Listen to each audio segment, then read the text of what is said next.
banywanyi mutanywanya n'unywera mu kinywabi mu kunywana n'insamirizi y'umuvyeyi wacu Bikira Mariya, ijwi ry'Imana iwanyu, ijwi ry'Imana iwacu. Ndabaramukije ndabaha n'ikaze ngo dusangire tudasamara ingaburo y'umutima y'uyu munsi, nayo si yindi ni ijambo ry'Imana kuri uyu wa mbere w'indwi igira 30 mu mwaka utagawurika na kabiri. Ngaha aho dusanga iyo mfungurwa nderaberanda. Igisomo ca mbere tugisanga mw'ibaruwa Pawulo yandikiye Abaromani kigabane 18 kuva karongo ka 12 gushika ku karongo ka 17. Izaburi yo kwitsa iyo jambo ry'Imana ni izaburi ya 68 canke 67 bivanye n'igitabo uriko urakoresha. Inkuru nziza tuyinovora mu yanditswe na Luka kigabane c'13 kuva ku karongo k'10 gushika ku karongo k'17. Muze rero rutsinde itako kandi rutege yombi ry'Imana igira ivumere. Yaga Mukama, twebwe abasavyi bawe tuguteze yombi. Ivyo dusoma mw'ibaruwa umutumwa Pawulo yandikiye Abaromani. Inshuti zanje, umwenda dufise ntituwufitiye kamere y'umuntu idutegereza kwigenza nk'uko ibishaka. Nimwaba mwigenza nk'uko iyo kamere ibishaka muzopfa. Ariko mutima mwarose niyaba abafasha kwica ibikorwa vy'umubiri muzoramba. Abarongowe na mutima w'Imana bose nibo bana b'Imana. Nakare ntimwaronse umutima w'abashumba ngo musubire kwama mu bwoba, ariko mwaronse umutima w'abana barezwe mu nzu udutuma tuvuga tuti Aba dawe. Umutima wenye n'ubwiwe niwe afasha umutima wacu kwemeza yuko turi abana b'Imana. Ko turi abana turi n'abaragwa. Abaragwa b'Imana n'abatorana iragi hamwe na Kristo, dusanzwe dusangiye nawe kubabara, tuzosangira n'ubuninahazwa nyene. Iryo ni ijambo ry'Umukama.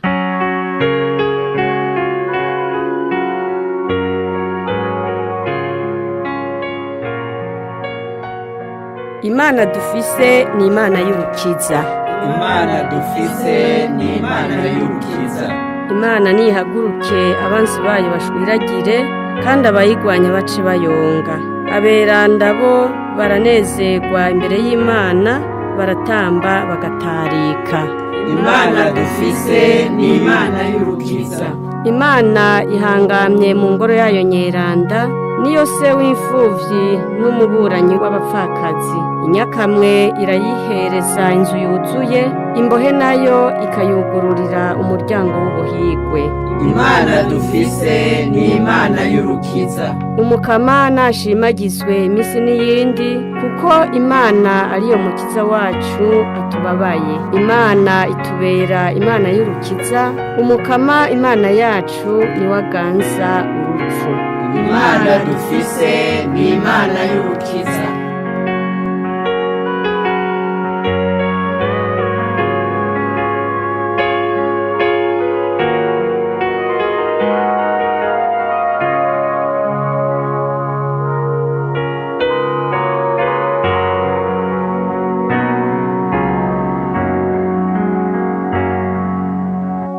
Ibyo dusoma mu nkuru nziza ya Yezu Kristo nk'uko twayishikirijwe na Luka. Yezu yariko arigishiriza mu isinagoga ku munsi w'isabato. Aho nyene hari umugore amaze imyaka 18 amugajwe n'amashinga. Yaragondamye kandi ntiyashobora kunamuka na gatoyi. Yezu amubonye aramuhamagara amubwira ati, wa mugore urakize ubumuga bwawe. Araheza amugaranzurirako ibiganza. Ya mugore aca aragororoka muri ako kanya nyene, aca aninahaza Imana. Ariko umukuru w'isinagoga abonye ko Yezu akijije umuntu ku munsi w'isabato, arashangashirwa. Abwira abaraho ati, hari iminsi 6 yo gukora. Bariyo muza murazirako kwivuza, ntimuze murabigira kw'isabato. Umukama aramusubiza ati, mwabangusha imwe, mbega ku munsi w'isabato umwe wese muri mwebwe nahora aturutsa akongera agashora imfizi canke indogobwe yiwe nawe uwo mwana wa Aburahimu yaramaze imyaka 18 yose aboshwe n'ishetani, yari kureka kubohorwa ngo nuko ari ku munsi w'isabato. Aho yari kuvuga atyo abansi biwe barateterewe, n'ishengero ryari rinezerewe n'ibyiza byose yakora. Twakirana urweze, dutere impundu kandi dushimagize inkuru nziza ya Kristo.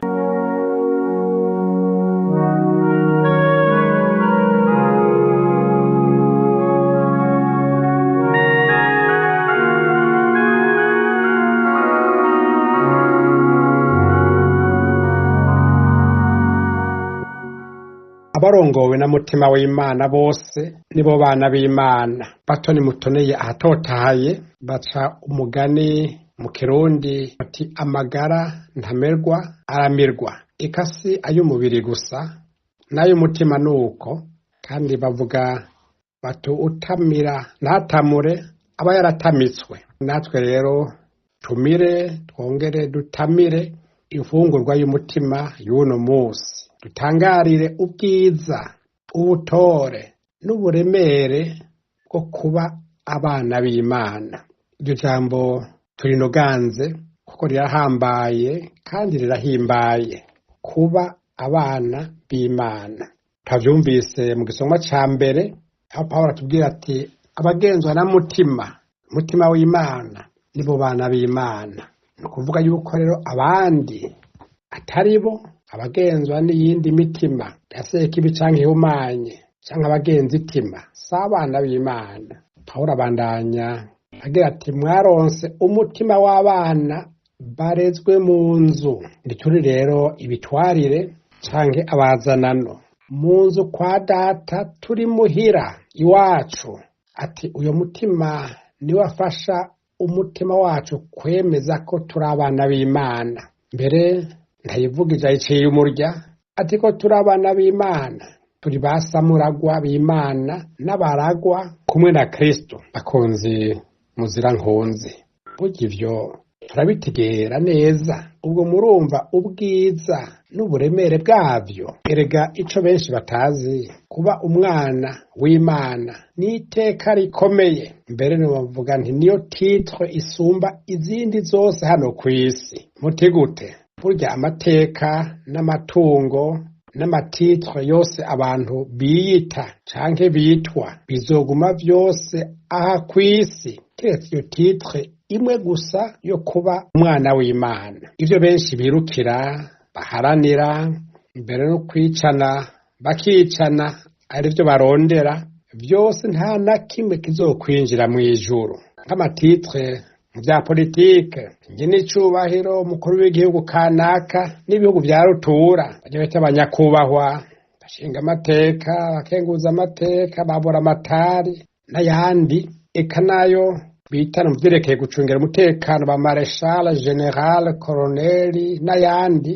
Eka mbere no muri ekleziya amatitre bafise nyen'ubweranda papa, eminence cardinal, excellence monseigneur, nyakubahwa patiri mukuru, nyakubahwa mama mukuru, nyakubahwa frera mukuru n'ayandi. Eka n'ayandi mazina mbere ajanye n'ibiti canke amarongo, abo bita abastar canke superstar mu nkino, mu masinema. Eka n'abandi bita abamiliyardere canke miliyonere kuvyo batunze. Ivyo vyose bizoguma aha kw'isi. Ayo mazu akayangana canke n'ivyo bihinda, indege canke imiduga, byose bizosigara hano mw'ijuru. Nta nyenicubahiro mweranda naka abaho. Eka bose bitwa abana b'Imana. Iyo titre kuri bose kandi ingana. Nari bwatereka kavyino barimba bagira ati ringa muhungu ringa, ringa ku busore bwawe wabuhawe n'Imana yawe.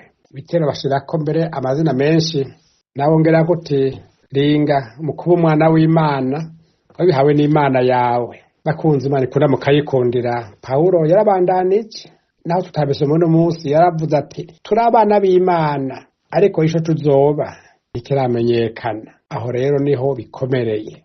Erega hariho abana b'ibigaba n'abandi b'inkerebutsi, abana beza. Hariho abana b'imburabugirire babura aho bafatwa nk'umwana ahiye mu kwaha, mbere n'abandi b'intagondwa bataye umurongo nka rya rigi ry'inkorabara ryandikiye mu ntege iti wicare meneke uhaguruke meneke.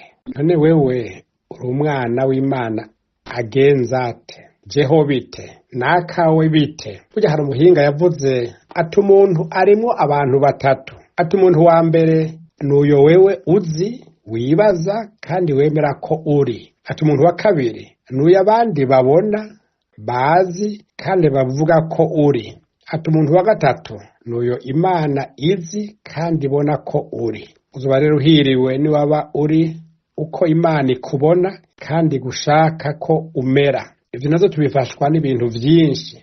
None bakunzi mutuzi ibicuro bizira ibicumuro, nkundire ndomo urutoki ku bintu bitatu ubu bwango vyodufasha kuba abana b'Imana, babandi bayishika kunyota iraba ikamwenyura.